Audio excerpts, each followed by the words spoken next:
Saúde os irmãos na bendita paz do Senhor Jesus Cristo. Amém. E dou graças a Deus pela oportunidade que Ele me dá, mais uma vez, de estar junto dos irmãos para partilharmos a palavra do Senhor. E quero agradecer a direção da igreja pelo convite que me foi endereçado e por esta apresentação que foi feita da minha pessoa. Amém? Amados irmãos, a sua crise há de passar. Amém. Para alguns, a crise há de passar hoje, durante o culto. Aleluia. Porque Deus há de fazer maravilhas nesta manhã. Amém. Ele sempre nos surpreende com a sua graça e as suas misericórdias. A palavra de Deus diz que as misericórdias do Senhor se renovam a cada manhã. E elas são a razão pela qual não somos consumidos. Aleluia. E é a razão pela qual Deus sempre tem uma novidade para nós a cada manhã. E nesta manhã nós estaremos meditando em relação aos desafios e às crises que o crente pode atravessar ao longo da sua caminhada e da sua comunhão com o Senhor Jesus Cristo. Amém? E por efeito, gostaria de pedir aos irmãos para que pudéssemos curvar um pouco as nossas cabeças por uma palavra de oração. Querido Pai, muito obrigado, porque o Senhor é fiel. E a sua palavra, Senhor, ela é verdadeira e até hoje ela tem um poder que sempre teve. Ela não voltará vazia, pois é como uma espada de dois gumes, Senhor. Penetra até a profundidade e sara os contritos de coração e eleva e edifica e liberta e restaura. Portanto, nós estamos confiantes, em nome de Jesus, de que és conosco e a nós o Senhor há de se dirigir através da sua palavra e do seu poder. Em nome de Jesus oramos. Amém. Graças a Deus. Nós vamos meditar inicialmente na palavra do Senhor no livro de Salmo, capítulo 34. Este é o texto base, ou o capítulo no qual temos estado a meditar, em função do tema desta semana. Portanto, voltaremos ao mesmo capítulo, Salmo 34, e voltaremos aos versículos que antecedem ao versículo 19, do qual faz o tema da semana. E se nós olharmos para a palavra de Deus no versículo 4, a palavra de Deus diz o seguinte: eu busquei ao Senhor e Ele me respondeu, livrou-me de todos os meus temores. Amém? Busquei ao Senhor e Ele me respondeu, livrou-me de todos os meus temores. Então, no versículo 4, Davi diz que buscou ao Senhor, clamou ao Senhor através da oração. Numa situação de crise, o Salmo 34 é escrito numa situação em que ele enfrentava uma batalha. E no meio desta batalha surge o Salmo 34. No entanto, Davi diz que ele buscou ao Senhor e o Senhor o acolheu e o Senhor o livrou de todas os seus temores, de tudo quanto o afligia, de todos os seus medos. Amados irmãos, esta é uma verdade bíblica e uma certeza de que aquele que clama ao Senhor é acolhido pelo Senhor. E em meio da batalha, em meio à batalha ou tribulações, ou qualquer situação de aflição, a palavra nos assegura que aquele que busca o Senhor é acolhido pelo Senhor e o Senhor o livra de todos os seus temores. A Bíblia diz: buscai ao Senhor enquanto se pode achar, invocai-o enquanto está perto.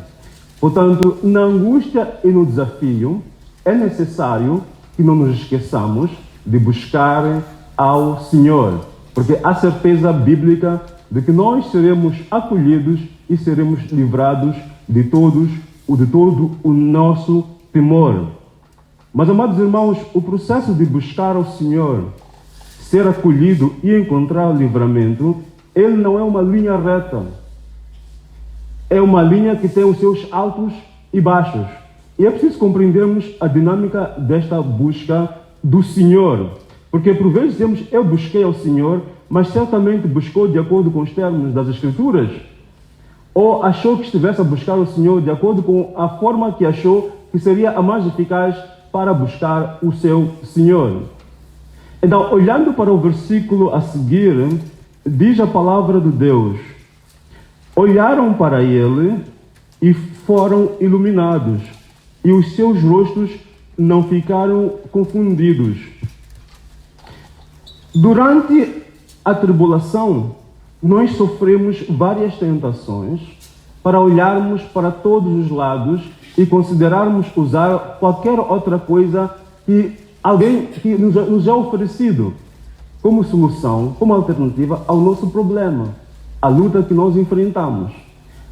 Ouvimos várias opiniões de especialistas e de várias outras pessoas sobre como nós podemos vencer esta situação que nós estamos a enfrentar, que apoquenta a nossa vida.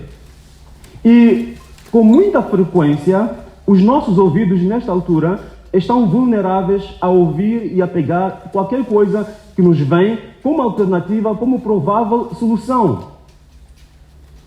Alguns cedem à pressão social dos familiares mais velhos de buscar a solução nos curandeiros, nos profetas e outras pessoas que prometem resolver os nossos problemas.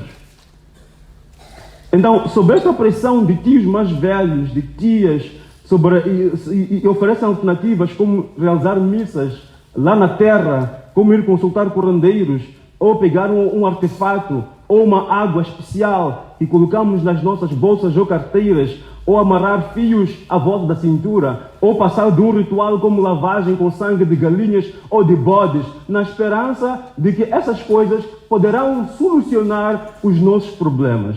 Isso é o argumento de que Deus precisa de ser auxiliado. Sozinho não pode fazer.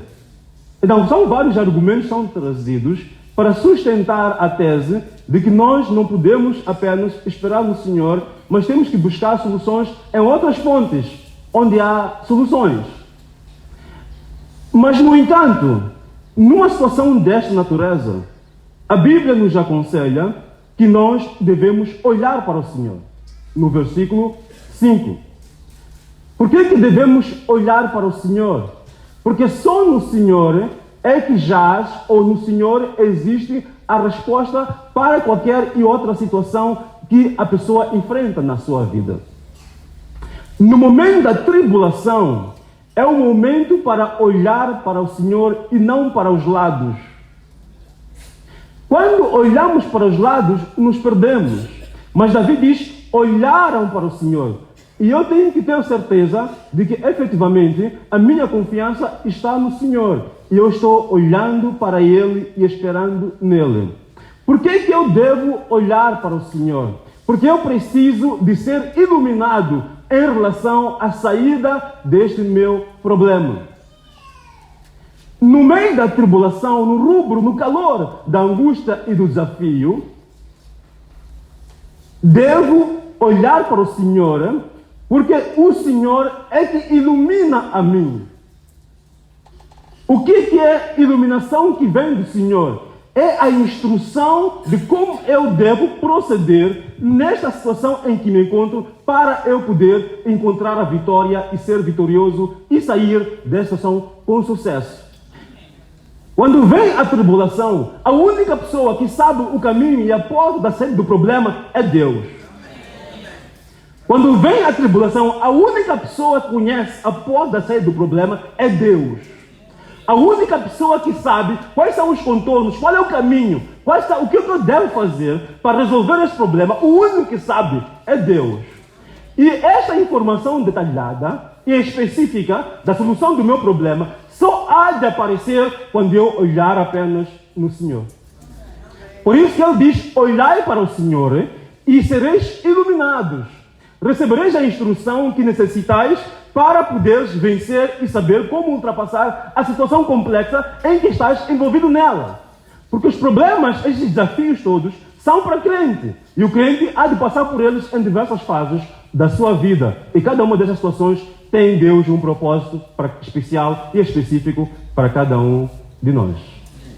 No entanto, Mais uma vez, Davi diz: na tribulação devo olhar para o Senhor, porque do Senhor há de vir a instrução e a clareza do que eu devo fazer.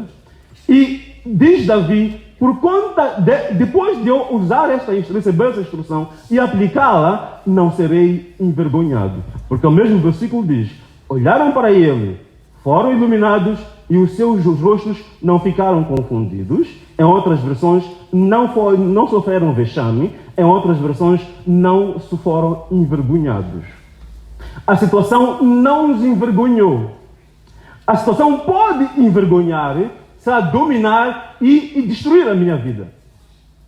E eu fico numa situação debilitada e de vexame. Mas Davi diz: quando eu olho para o Senhor, encontro instrução do Senhor e venço e não sou envergonhado. Porque eu supero essa situação, este desafio e toda essa confusão que está à volta de mim. Amém? Amém. Com base neste princípio, nós podemos ver claramente que no meio da tribulação é necessário que recebamos instrução. Pois diz o mesmo Davi,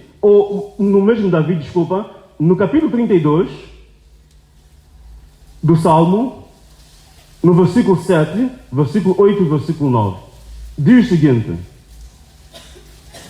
Tu és o lugar em que me escondo. Tu me preservas da angústia, tu me cinges de alegres cantos de livramento. Instruir-te-ei e ensinar-te-ei o caminho que deves seguir, guiar-te-ei com os meus olhos. Não sejais como o cavalo, nem como a mula que não tem entendimento, cuja boca precisa de cabestro e freio, para que se não atirem a ti. Amém? Então, vemos claramente o papel e o lugar da instrução que vem do Senhor. É necessário que busquemos, no tempo da tribulação, a instrução do Senhor para podermos ultrapassar os problemas. E Deus revela detalhadamente a sua instrução quando nós contemplamos apenas nele. E não olhamos para as alternativas que nos são oferecidas, nem olhamos para as nossas próprias capacidades. Porque nós podemos ignorar aquilo que nos é oferecido, mas colocarmos a nossa confiança em habilidades que nós mesmos possuímos. Na tribulação, não devemos colocar as habilidades em nós mesmos, porque não é esta a orientação do Senhor. No capítulo 33 do mesmo Salmo, nós vemos no versículo 12: Bem-aventurada é a nação cujo Deus é o Senhor, e o povo que ele escolheu para a sua herança. O Senhor olha desde os céus, vendo a todos os filhos dos homens. Versículo 16. Não há rei que se salve com a grandeza de um exército, nem o homem valente se livra pela muita força. O cavalo é vão para a segurança, não livra ninguém com a sua grande força. Eis que os olhos do Senhor estão sobre os que o temem, sobre os que esperam na sua misericórdia, para livrar a sua alma da morte e para os conservar vivos na fome. No momento da tribulação, somos igualmente tentados a olhar para as nossas habilidades, a olhar para o nosso currículo, para aquilo que já fizemos e considerar que podemos vencer porque eu sou isto e mais aquilo.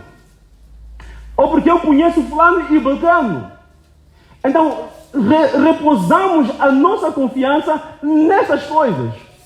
Mas Davi diz o seguinte, que não há rei na sua grandeza que possa se salvar. Quando vem a tribulação e o aperto, não são as pessoas que nos podem livrar. Mas ele diz que os olhos do Senhor estão atentos para aqueles que repousam a confiança deles na grandeza e na misericórdia do seu poder. Quando nós aprendemos a não olhar para as nossas habilidades, a não olhar para os recursos que temos à nossa volta, a não olhar para aquilo que podemos fazer ou conseguimos fazer, mas olhamos para a misericórdia e a grandeza do Senhor e repousarmos nele, encontraremos a instrução e o poder e a graça e a sabedoria para nós podermos sair do problema em que nos encontramos. Porque nós mesmos, conforme diz Davi, não temos capacidades nem poder para nos livrarmos da situação, nem para nos conservarmos vivos numa situação impossível de mantermos vivos, que é a fome. Diz Deus que a fome pode cercar, mas o que determina se vamos sair ou não vamos sair deste problema não é a circunstância que está à nossa volta, como a fome. Porque na tribulação e na angústia é tempo de escola. É a escola da vida que Deus traz para as nossas vidas. Porque nós estamos no processo de maturação, no processo de crescimento, no processo de desenvolvimento segundo o caráter de Deus. E nesse processo todo, a escola de Deus passa pelas aflições, pelos desafios. E nessas circunstâncias, nós temos que ter a atitude certa perante o que considera que de um bom aluno na escola de Deus, que é a confiança e a esperança no Senhor. Aleluia! Amém. Aleluia! Amém. Glória a Jesus! No tempo de Josafá, como ilustração, a palavra nos fala em 2 de Crônicas, capítulo 20. 2 de Crônicas, capítulo 20, nós vamos ver uma ilustração do que aconteceu na palavra de Deus para meditarmos algumas lições importantes e procedimentos que nós devemos observar durante as nossas batalhas e durante a aflição. Em 2 de Crônicas, capítulo 20, nós encontramos aí uma ilustração que gostaria de usar aqui para nós tirarmos algumas lições importantes para a nossa vitória em tempo de tribulação. O povo de Israel recebeu a orientação de Deus quando saiu do Egito para Israel, que eles deviam expulsar todos os povos que estavam habitando na terra de Israel. Porque esta terra foi-lhes prometida a Abraão como a terra do povo de Deus. E no regresso do Egito para Israel, eles tiveram que enfrentar estes diferentes povos e venceram. Mas há povos que não foram atacados, há povos de Amon e Moabe, e eles permaneceram no lugar onde estavam. No entanto, quando Josafá começa a reinar com 35 anos de idade, este jovem, ele buscou ao Senhor e liderou o povo de Deus para buscar e servir ao Senhor. E isto a Bíblia descreve como um ato que agradou a Deus, porque os reis que antecederam a ele, alguns não observaram a palavra de Deus. Conduziram o povo à idolatria, a adorar ídolos e deuses falsos, o que causou a ira de Deus contra este povo. Mas este jovem, quando começou a reinar, ele devolveu o culto ao Senhor e levou o povo a reconhecer ao Deus Jeová como o único Senhor e adorá-lo como tal. E, tendo feito isso, agradou isso ao Senhor. Mas ainda assim, apesar dele ter liderado o povo para voltar para o Senhor, apesar dele ter liderado o povo para voltar às práticas que agradavam a Deus, ainda assim, Deus permitiu que 3 reis se juntassem, associassem e buscassem atacar o povo de Judá. E foram esses povos, Moabe, Amon e povos das montanhas de Seir. Então estes três juntaram-se e era uma multidão de exércitos que aproximava-se contra Judá. E chegou a informação a este jovem rei de que vê uma multidão de exércitos e já estão próximos de alcançar esta terra e estão a caminho daqui. E pelo relato que recebeu Josafá, este era um exército muito grande, porque a Bíblia diz que era uma multidão de soldados. Tendo ouvido isto, o jovem temeu e ficou aflito, porque era uma situação impossível de resolver. E ele sabia muito bem, conhecia a dimensão do seu exército. No entanto, tendo temido este jovem, este inimigo tão numeroso e tão grande, não fez mais nada senão clamar ao Senhor.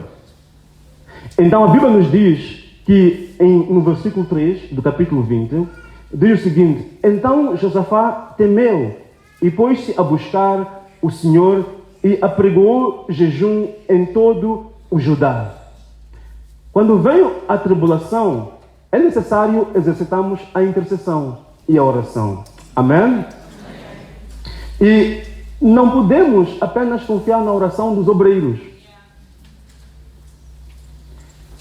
Podemos solicitar apoio, mas quando a batalha chega, quem deve ser o orador e o intercessor é o irmão, é a irmã.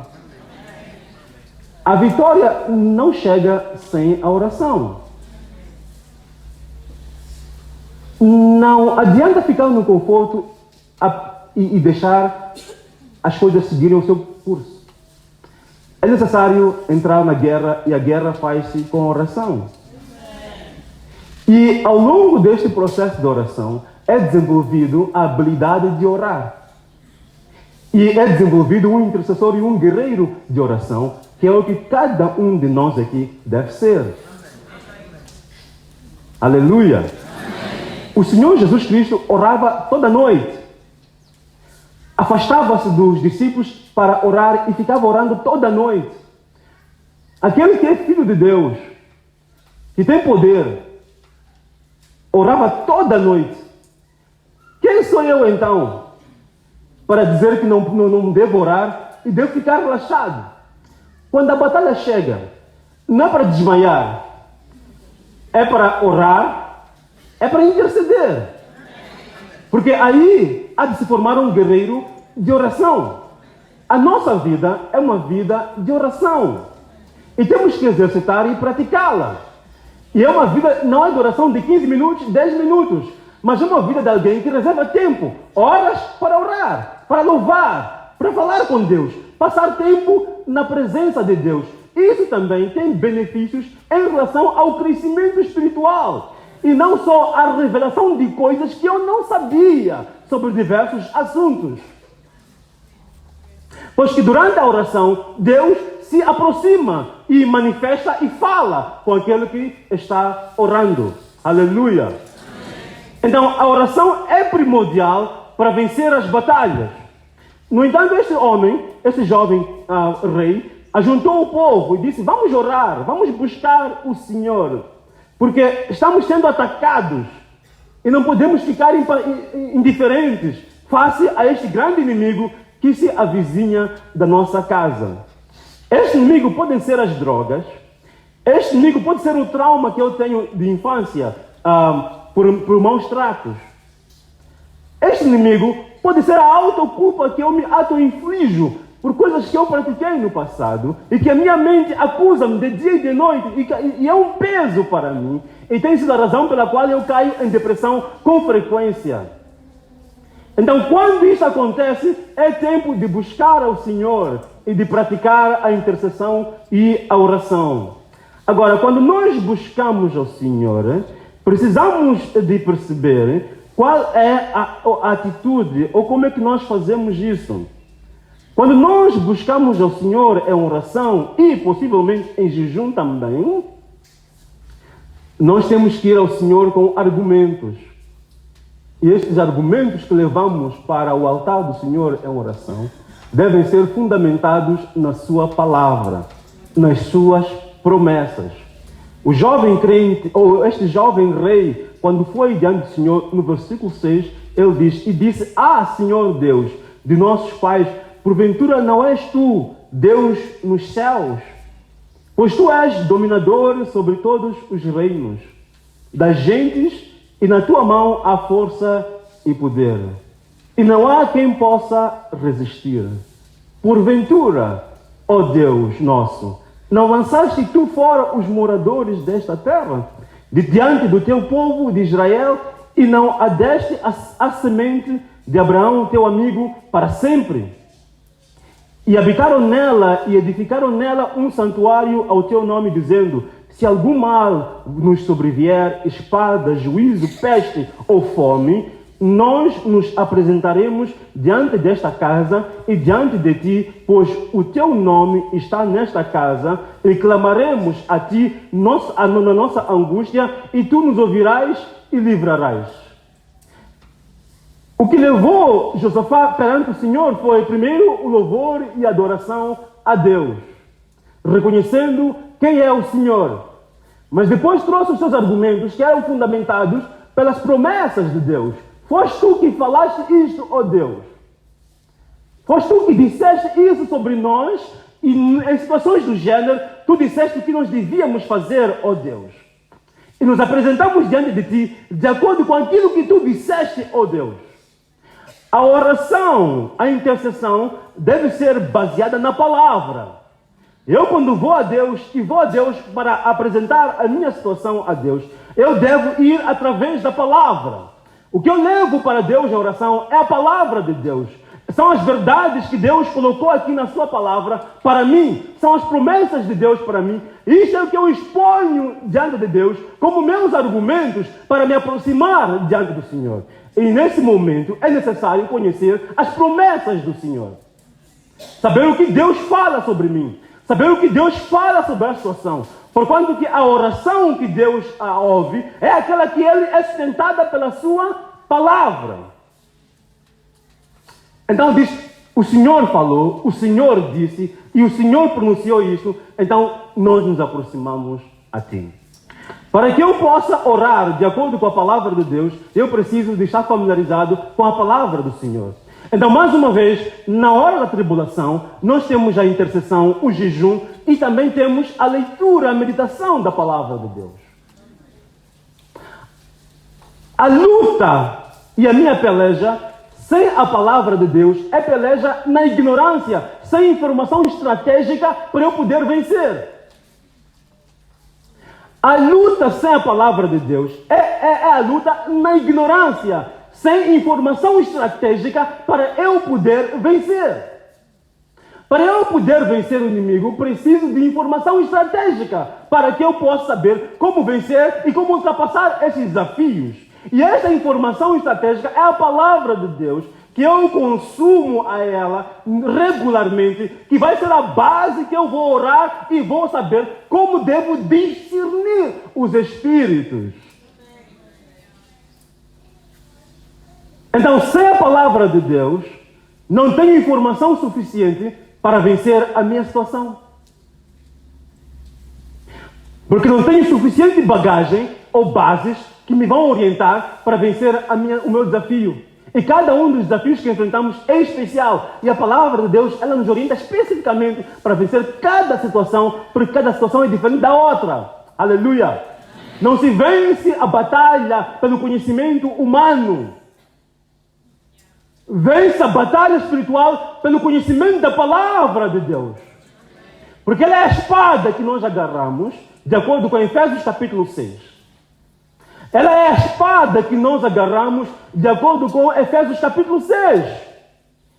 Então, sem a espada, não conseguirei vencer a minha batalha, a guerra que está em frente de mim. Ela é a palavra de Deus. Então, o jovem rei conhecia a palavra de Deus. E levou a ele a proceder da forma correta, de acordo com a palavra de Deus. O jovem rei conhecia a palavra de Deus. Para nós reinarmos sobre o problema, temos que dominar a palavra de Deus, amados irmãos. O jovem rei conhecia a palavra de Deus e procedeu de acordo com a palavra de Deus. Se nós não conhecermos a palavra de Deus, não nos vai faltar opiniões e influência de pessoas à nossa volta que vão dizer: sei como é que se resolve isso, sei onde você vai encontrar solução para isso. E como cegos, vamos seguir essas pessoas, porque não temos o conhecimento da palavra de Deus para esta situação específica que nos está a enfrentar, seja na área acadêmica, seja nos negócios, seja na saúde, em qualquer área da nossa vida. Então, cada uma dessas áreas, sem exceção, acadêmica, negócios, em qualquer área da vida, educação das crianças, crescimento espiritual, relação matrimonial, todas essas áreas, a palavra de Deus tem informação mais do que suficiente para sabermos como devemos conduzir e vencer em qualquer das circunstâncias. Então, o jovem rei permaneceu reinando sobre o problema, porque conhecia a palavra de Deus. Os problemas vêm, mas eles não são para nos destruir e nos colocar debaixo deles. Os problemas vêm, mas nós, com a palavra de Deus, reinamos sobre o problema. Pois que o jovem rei já sabia qual é o desfecho disso.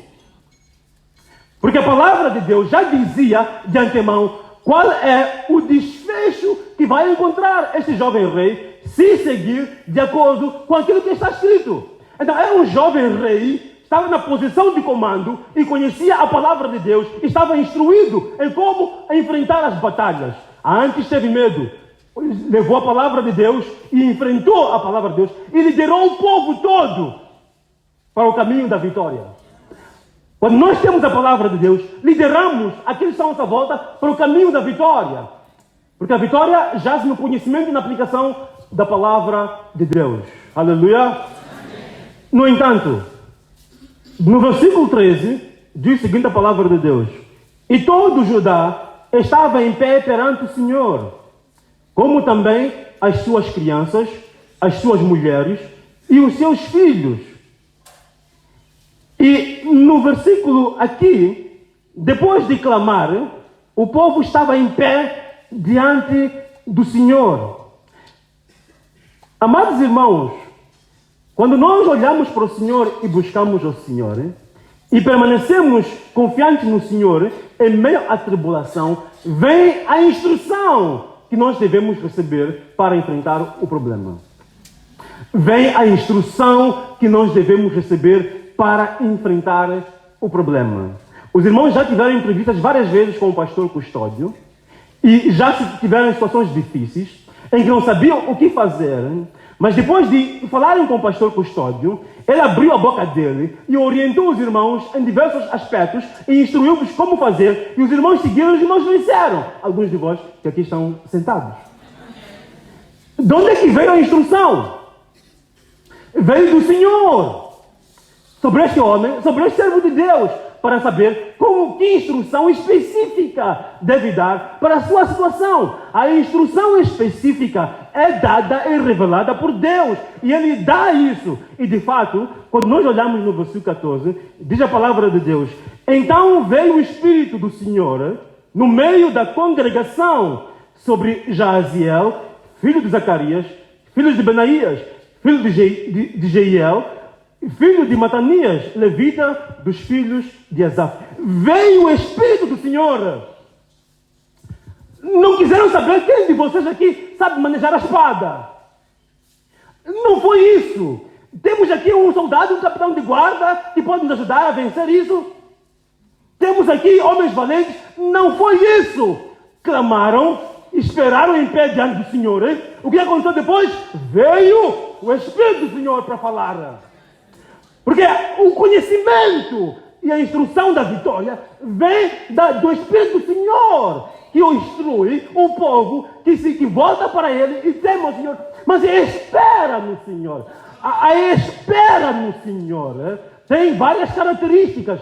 Esperar no Senhor e confiante nele. Quando ele diz espera no Senhor, não diz que o irmão não pode ir procurar um emprego. Não diz que o irmão não pode ir lançar o currículo. Não diz isso. Ativamente vai resolvendo o seu assunto enquanto espera no Senhor. Em que consiste a espera no Senhor? Consiste em observar a palavra de Deus, afastar-se do pecado e manter-se santo.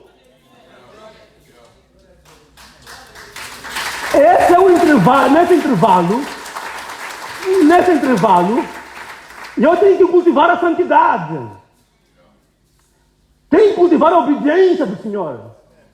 Tenho que me afastar do mundo e das suas soluções. Tenho que manter-me santo e obediente à palavra de Deus no tempo de espera. E no tempo de espera acontece mais alguma coisa. É que durante esse tempo o meu coração é quebrantado. É tudo aquilo no qual eu punha o meu coração e a minha confiança desaparece. Não me resolve o assunto. Para quebrantar o meu coração e me colocar de joelhos espiritualmente diante do Senhor. E a Bíblia diz que Ele está perto daqueles que têm o coração quebrantado. Enquanto eu ser eu e as minhas qualidades serem exaltadas, não é o tempo para eu sair do problema. Eu preciso me esvaziar e enaltecer as qualidades de Cristo Jesus. Paulo diz que Deus diz a Paulo: a tua graça me basta. Mantenha-se com o espinho na carne, para que a grandeza do Senhor se manifeste e o poder dele se manifeste na sua fraqueza. Quando reconhecemos o nosso lugar, nossa pequenez, é tempo dele se manifestar com o seu poder. Aleluia. Amém. Quando deixou a palavra de Deus no versículo 15, e Jaziel disse: dai ouvidos todo Judá e vós, moradores de Jerusalém.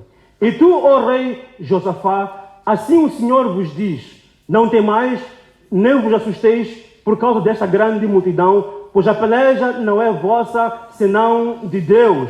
Amanhã descereis contra eles, e eis que sobem pela ladeira de Ziz, e os achareis no fim do vale, diante do deserto de Jeruel. Nesta peleja não tereis de pelejar. Parai e estai em pé, e vede a salvação do Senhor para convosco. Ó Judá e Jerusalém, não temais, nem vos assusteis.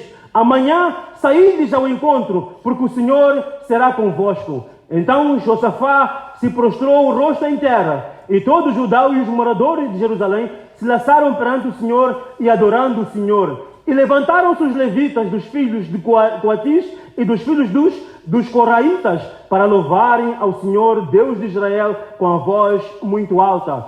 No tempo da tribulação, nós temos que adorar e louvar ao Senhor. No tempo da tribulação, temos que entoar hinos de louvor ao Senhor. Louvar a grandeza do Deus vivo, da sua santidade e da sua majestade. No tempo da tribulação, não é para murmurar e estar autocomiserado. Oh, coitado de mim, por quê e por quê?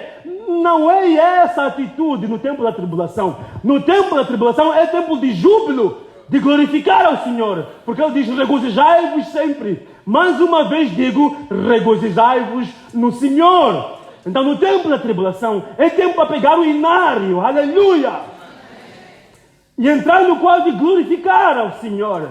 Enquanto há chamas à volta, o servo do Senhor e a serva do Senhor, que está confiando na palavra, pega o inário e abre hinos de louvor, louva o Senhor, glorifica a Deus, louva a sua majestade e a sua glória. Porque a Bíblia diz o seguinte, aleluia, aleluia. No versículo 22, e ao tempo em que começaram com júbilo e louvor, o Senhor pôs emboscada contra os filhos de Amon e de Moabe e das montanhas de Seir, que vieram contra Judá e foram desbaratados. No tempo do louvor e adoração, é o tempo da vitória. Não é o tempo para lamentar. Quando a batalha chega e as lutas apertam, e estamos cercados de aperto, não é tempo para lamentar. É tempo para confiar no Senhor, mas é tempo para se erguer e dizer glória a Jesus. Louvado seja o Senhor, porque a vitória é certa, mesmo não sabendo de onde virá o socorro. A Bíblia diz que devemos louvar ao Senhor. No meio das lágrimas, devemos louvar ao Senhor e glorificar o seu santo nome. De onde é que vem a motivação para louvar ao Senhor? Vem pelo fato de que a palavra de Deus nos assegura a vitória. Então olhamos para o problema e rimos contra o problema. Aleluia! Então, resumindo, temos a busca no Senhor, a intercessão, temos a espera na santidade, temos o louvor ao Senhor. Não é tempo para perguntar por que eu? Por que isso não acontece como fez Jó? Melhor seria se eu não tivesse nascido. Maldito o dia em que eu nasci, como fez Jó, que leva a minha alma. Não é tempo para isso. Porque depois dele dizer essas outras coisas, Deus lhe fez perguntas que ele não conseguiu responder. E depois ele reconheceu que ele só ouvia falar de Deus no capítulo 42, mas agora ele conhece ao Senhor. Na batalha, na dor e nas tribulações, nós aprendemos a conhecer ao Senhor. E temos a interação com Ele. Quando saímos da batalha, não saímos derrotados da batalha. Aleluia! Diz a palavra de Deus no versículo 25, 24. Entretanto, chegou Judá à atalaia do deserto e olharam para a multidão e eis que eram corpos mortos que jaziam em terra, nenhum escapou. Ele vai limpar todos os inimigos. Nenhum vai escapar para contar a história. Versículo 25. E vieram Josafá e o seu povo para assar os despojos e acharam neles fazenda. Isto, em outras palavras, riqueza em abundância estava ali naquele arraial e o povo levou para amontoar isso e recolher todo o tesouro que estava com estes exércitos todos. Tiveram que levar 4 dias nesse processo de recolha de todo o tesouro e riqueza, segundo o versículo 26. Portanto, a batalha não é para te fazer recuar. A batalha é para te fazer subir. A batalha não é para fazer recuar. A batalha é para fazer subir. E subir carregado. A batalha não é para lhe fazer recuar. A batalha é para lhe fazer subir e subir carregado. Mas é necessário observar a instrução do Senhor durante este processo. Porque Deus instrui a cada um em função da situação em que estiver a enfrentar. Que Deus ricamente possa abençoar a igreja. Amém? Amém. Vamos colocar em pé para orar.